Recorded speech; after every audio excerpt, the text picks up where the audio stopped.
YouTube चॅनलवर. तुम्ही जर या चॅनलवर नवीन असाल तर सबस्क्राईब करायला विसरू नका. आज आपण बघणार आहोत वर्ग 11वा विषय इतिहास, प्रकरण 15वे मुघलकालीन भारत. तर आज आपण मुघलकालीन भारत या प्रकरणाचा संपूर्ण स्वाध्याय सविस्तररित्या या व्हिडिओमध्ये आज अभ्यासणार आहोत. स्वाध्यायामध्ये पहिला प्रश्न आहे अ. दिलेल्या पर्यायापैकी योग्य पर्याय निवडून विधाने पुन्हा लिहा. त्यामध्ये पहिलं विधान आहे मुघल बादशाह बाबर याचा जन्म रिकामी जागा येथे झाला. विधान पुन्हा एकदा वाचते.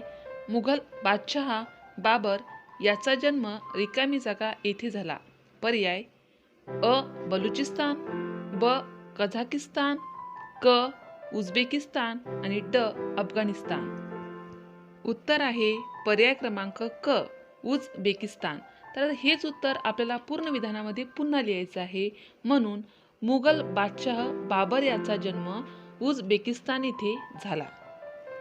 दुसरं विधान आहे मुघल बादशाह हुमायूनचा पराभव रिकामी जागा याने केला. विधान पुन्हा एकदा वाचते. मुघल बादशाह हुमायूनचा पराभव रिकामी जागा याने केला. पर्याय 1. इब्राहिम लोदी, 2. शेरशाह सूर, 3. बाबर, 4. अकबर. उत्तर आहे पर्याय क्रमांक 2 शेरशाह सूर. तर आपल्याला हे उत्तर सुद्धा पूर्ण विधानामध्ये पुन्हा लिहायचं आहे. त्यासाठी मुघल बादशाह हुमायूनचा पराभव शेरशाह सूर याने केला. तिसरं विधान आहे अकबरनामा हा ग्रंथ रिकामी जागा याने लिहिला. अकबरनामा हा ग्रंथ रिकामी जागा याने लिहिला. पर्याय मोहम्मद कासिम, 2. अबुल फजल, 3. मिर्झा हैदर, 4. बदाऊनी. उत्तर आहे पर्याय क्रमांक 2 अबुल फजल. हे उत्तर पूर्ण विधानामध्ये लिहूया. अकबरनामा हा ग्रंथ अबुल फजल यांनी लिहिला. अशा प्रकारे आपण योग्य पर्याय निवडून विधाने पुन्हा लिहिली आहेत. प्रश्न पहिल्यामध्ये ब आहे. ब गटातील चुकीची जोडी दुरुस्त करून लिहा. खाली अ गट आणि ब गट यामध्ये आपल्याला जोड्या लिहून दिल्या आहेत. त्यामध्ये अ गटातील सर्व जोड्या बरोबर आहे, परंतु ब गटातील आपल्याला चुकीची जोडी ओळखायची आहे आणि ती दुरुस्त करून उत्तरामध्ये लिहायची आहे. तर पहिली जोडी बघा. अ गटात आहे खापी खान, अ गटात आहे खापी खान आणि ब गटात आहे अकबरनामा. ही जोडी चुकीची आहे. अ गटात खापी खान हे बरोबर आहे, परंतु ब गटात अकबरनामा हे चुकलेलं आहे.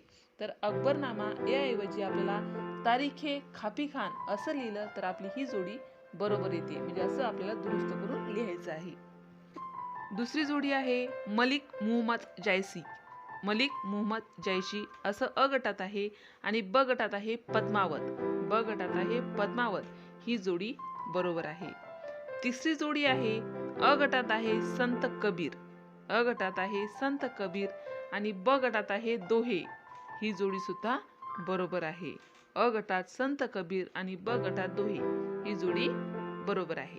चौथी जोडी आहे अ गटात आहे मिर्झा हैदर, अ गटात मिर्झा हैदर आणि ब गटात तारीखे रशिदी. ही जोडी सुद्धा बरोबर आहे.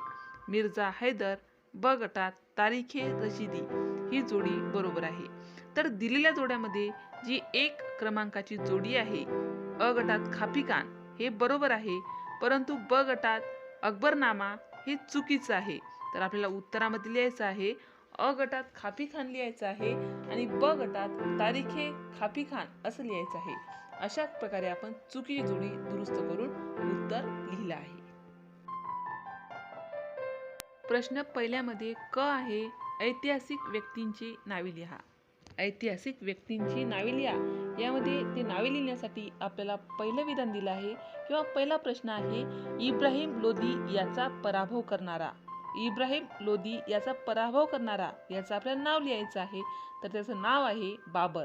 उत्तर आहे बाबर. इब्राहिम लोदी याचा पराभव करणारा बाबर.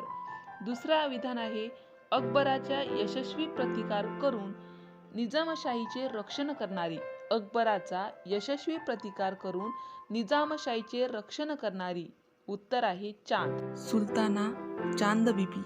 अशा प्रकारे अकबराचा यशस्वी प्रतिकार करून निजामशाहीचे रक्षण करणारी ही व्यक्ती होती, चांद सुलताना चांद बीबी. अशा प्रकारे आपण ऐतिहासिक व्यक्तींची नावे लिहून हा प्रश्न पूर्ण केला आहे. प्रश्न दुसरा आहे, पुढील विधाने सकारण स्पष्ट करा. त्यामध्ये पहिलं विधान आहे, बाबरच्या विरोधात राजपूत राजे एकत्र आले. याची आपल्याला कारणे लिहायची आहे की असं का झालं, असं कसं झालं, याची कारणे आपल्याला उत्तरामध्ये लिहायची आहेत. काय आहे प्रश्न पुन्हा एकदा ऐका. बाबरच्या विरोधात राजपूत राजे एकत्र आले कारण. तर त्याचे उत्तर आहे, इसवी सन 1526च्या पानिपतच्या पहिल्या युद्धात बाबराने इब्राहिम लोधीचा पराभव केला. या युद्धात अनेक राजपूत राजे युद्धापासून अलिप्त राहिले, म्हणजे वेगळे राहिले. अलिप्त राहणे म्हणजे वेगळे राहणे. या युद्धात अनेक राजपूत राजे युद्धापासून अलिप्त राहिले. त्यानंतर मात्र मेवाडचा राजा राणा संग याने बाबराला प्रतिकार करण्यासाठी सर्व राजपूत राजांना एकत्र आणले आणि बाबरच्या विरोधात सर्व राजे राणा संग यांच्या नेतृत्वाखाली एकत्र आले. परंतु युद्ध कौशल्याच्या जोरावर बाबराने राजपूत राजांचा पराभव केला.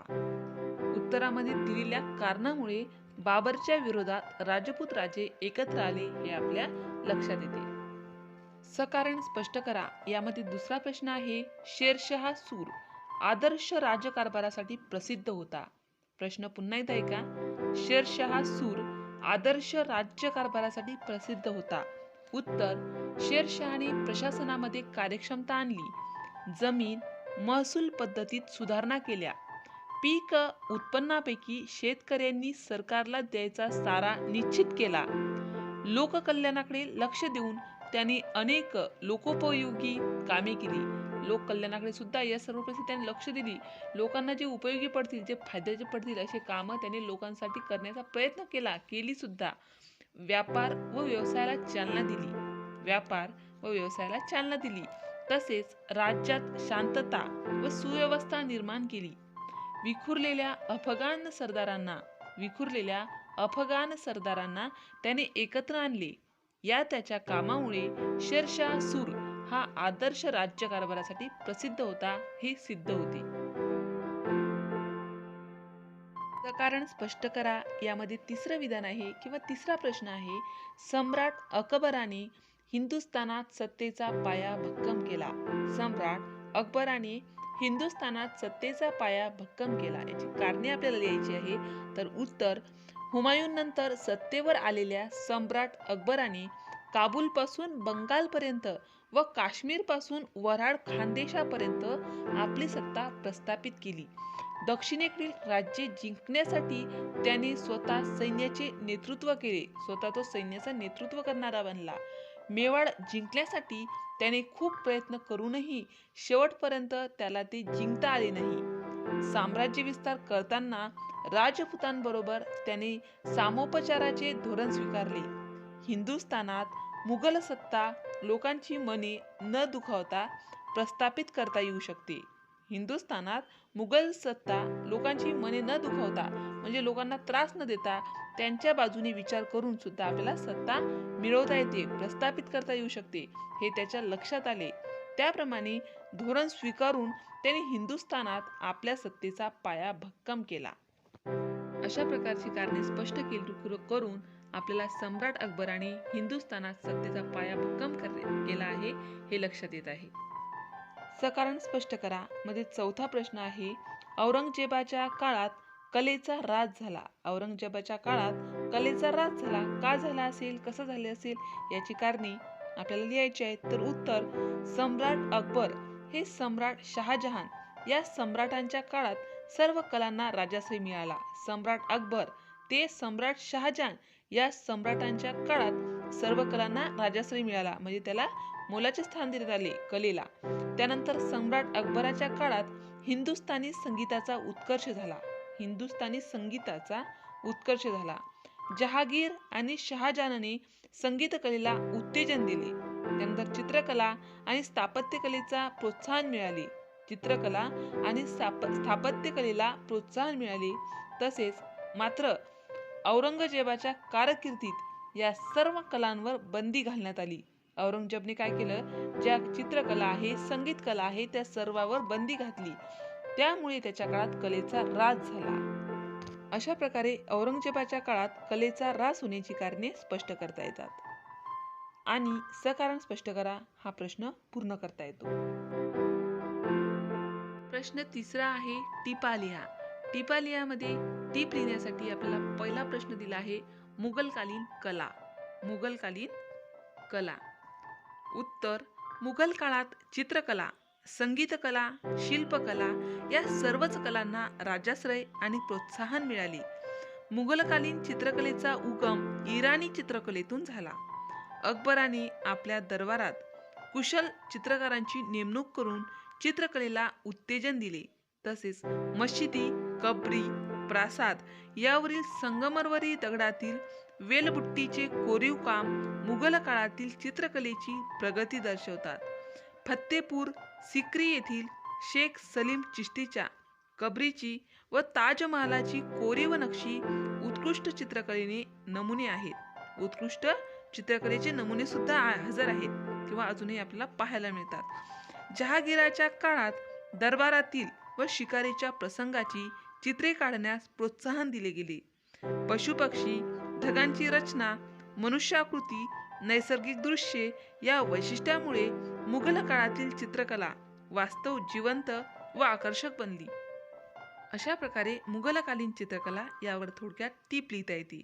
आता टिपा लिहिण्यासाठी आपल्याला दुसरा प्रश्न दिला आहे किंवा दुसरी टीप आहे मुघलकालीन साहित्य. मुघलकालीन साहित्य. उत्तर: मुघल काळात फारसी भाषेत उत्तमोत्तम साहित्य निर्माण झाले. साहित्य निर्माण झाले. चांगल्या चांगल्या प्रकारचे साहित्य लिहिण्यात आले, ते तयार झाले. त्यानंतर फारसी व तुर्की भाषांचा जाणकार असलेल्या बाबराने बाबरनामा हे आत्मचरित्र लिहिले. अकबराने राजतरंगिणी, लीलावती, रामायण, महाभारत, हरिवंश व पंचतंत्र या संस्कृत ग्रंथाचे फारसीत भाषांतर करून घेतले. अबुल फजल याचे अकबरनामा व ऐन-ई-अकबरी तसेच खाबी खानचा तारीख-ए-खाबी-खान हे ग्रंथ प्रसिद्ध आहेत. दारा शुकोह यांनी उपनिषदांचे फारसीमध्ये भाषांतर केले. मुघल काळातच तुलसीदासांचे रामचरितमानस. मुघल काळात तुलसीदासांचे रामचरितमानस, मलिक मुहम्मद जैसीचे पद्मावत तसेच संत मीराबाई व संत कबीर यांचे काव्य यांची निर्मिती झाली. अशा प्रकारे मुघलकालीन साहित्य यावर आपल्याला टीप लिहिता येते आणि टिपा लिहा हा प्रश्न पूर्ण करता येतो. प्रश्न चौथा आहे खालील प्रश्नांची सविस्तर उत्तरे लिहा. त्यामध्ये पहिला प्रश्न आहे मुघल काळामध्ये महसूल व्यवस्थेत कोणते बदल करण्यात आले. प्रश्न पुन्हा एकदा ऐका. मुघल काळामध्ये महसूल व्यवस्थेत कोणते बदल करण्यात आले याच प्रश्नाचे उत्तर आपल्याला सविस्तर लिहायचे आहे. तर उत्तर: मुघल काळात महसूल व्यवस्थेत बरेच काही बदल करण्यात आले आहेत. ते पुढील प्रमाणे. त्यामध्ये पहिला बदल आहे जमिनींचे सर्वेक्षण करून जमिनीची प्रतवारी म्हणजे सुपीक, नापीक, बागायत व जिरायत अशा 4 विभागात करण्यात आली. म्हणजे सुपीक, नापीक, बागायत, जिरायत असे जमिनीचे 4 भागात सर्वेक्षण केले. त्यानंतर प्रत्येक शेतकऱ्याकडे असणाऱ्या जमिनीचे क्षेत्र नोंदवले गेले. मागील 10 वर्षातील शेती उत्पन्नाची सरासरी काढून त्याच्या एकास 3 हिस्सा जमीन महसूल म्हणून निश्चित करण्यात आला. हा महसूल पुढील 10 वर्षासाठी कायम ठेवल्याने शेतकरी महसुलाबाबत निश्चित झाला. दुष्काळ, महापूर, रोगराई अशा संकटाच्या काळात शेतकऱ्यांना सूट किंवा माफी देण्यात येत असे. महसूल नक्की झाला की शेतकऱ्याकडून कबुलायत व पट्टा ही कागदपत्रे तयार केली जात असत. महसूल रोख किंवा शेतमालाच्या स्वरूपात घेतला जात असे. जमीन कसण्यासाठी कर्जाऊ रक्कम देऊन ती हप्त्याने वसूल केली जात असे. अशा प्रकारे मुघल काळामध्ये महसूल व्यवस्थेत बदल करण्यात आले हे आपल्याला या मुद्द्यांच्या आधारे सविस्तर स्पष्ट करता आले आहे. सविस्तर उत्तरे लिहा. यामध्ये दुसरा प्रश्न आहे मुघल काळातील स्थापत्याची वैशिष्ट्ये स्पष्ट करा. मुघल काळातील स्थापत्याची वैशिष्ट्ये स्पष्ट करा. या प्रश्नाचे उत्तर सुद्धा आपल्याला सविस्तर लिहायचे आहे. तर उत्तर, मुघल काळात ताजमहाल, जामा मशीद, लाल किल्ला अशा अनेक वास्तू बांधल्या गेल्या. या वास्तू मुघल स्थापत्यशैलीचा उत्तम नमुना आहेत. या स्थापत्याची वैशिष्ट्ये पुढीलप्रमाणे. त्यामध्ये पहिलं वैशिष्ट्य आहे, अकबराच्या काळापर्यंतच्या स्थापत्यशैलीवर इराणी स्थापत्यशैलीचा किंवा स्थापत्यकलेचा प्रभाव अधिक होता. अकबरानंतर भारतीय स्थापत्यकलेच्या प्रभावातून भारतीय इंडो इस्लामिक स्थापत्यकला उदयाला आली. मुघलकालीन वास्तूवरील कलाकुसर, कोरीव काम व सौंदर्य ही या स्थापत्याची वैशिष्ट्ये आहेत. वास्तूंच्या बांधणीत लाल दगडांच्या आणि संगमरवरी दगडांचा वापर केलेला आहे. भव्य घुमट, कमानी, नक्षीदार जाळ्या ही या काळातील स्थापत्यकलेची वैशिष्ट्ये होती. मुघल काळात विस्तीर्ण बागा, कारंजी यांचीही उभारणी करण्यात आली. अशा प्रकारे मुघल काळातील स्थापत्याची वैशिष्ट्ये सविस्तर स्पष्ट करता येतात.